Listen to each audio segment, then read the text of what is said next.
Peer পদ্ধতিটা হচ্ছে সারা বিশ্বের 85টা দেশে এখন চালু আছে। পিয়ার পদ্ধতির একটাই সুবিধা, সেটা হলো উইনার টেক্স অল এই নীতি থেকে সরে আসে।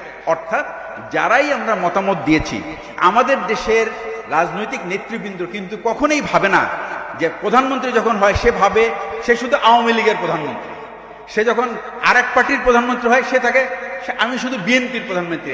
যারা আপনাকে ভোট দেয়নি আপনি তো তাদেরও প্রধানমন্ত্রী, তাদেরও তো সরকার আপনি, তাদেরও স্বরাষ্ট্রমন্ত্রী আপনি। সুতরাং এই কথাটা তারা কখনোই মনে রাখে না।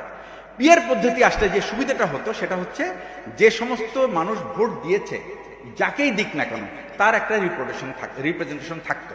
এতে এই যে আমরা নতুন বন্দোবস্তের রাজনীতির কথা বলি, সেটা হচ্ছে যে আমাদের মধ্যে রাজনৈতিক দলগুলির মধ্যে সম্প্রীতি বাড়ত।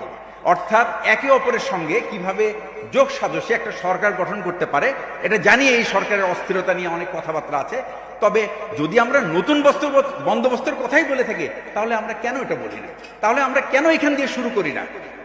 আর একটা জিনিস বলতে যাচ্ছি, সেটা হচ্ছে সমস্ত নেতা যারা, তারা কিন্তু মানুষের মনের কথাটা বুঝতে পারে। এখানে আমি একটা এক্সাম্পল দিব, সেটা হচ্ছে 1776 সালে স্বাধীনতা যুদ্ধের পরে জর্জ ওয়াশিংটন প্রেসিডেন্ট হলেন।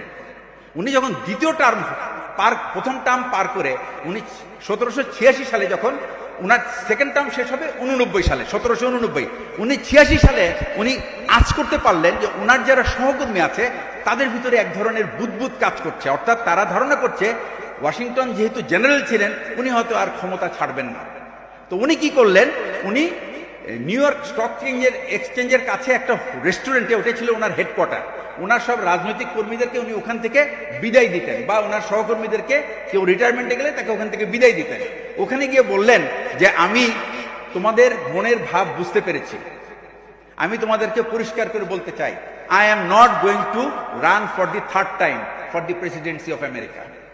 এই যে বোধ খুবই দুঃখজনক, এই বোধের নেতা আমরা পেলাম না, যারা মানুষের মনের কথাটা বুঝতে পারে, যার জন্য তারা নেতার জায়গায় পৌঁছে কিন্তু তারা সেই সম্মানটা অর্জন করতে পারে না। তো এটা যেদিন পারবো আমরা, আমার মনে হয় সেই দিন আমরা আমাদের একটা সফল রাজনৈতিক বা একটা সফল জাতি হিসেবে আমরা আগায় যেতে পারবো।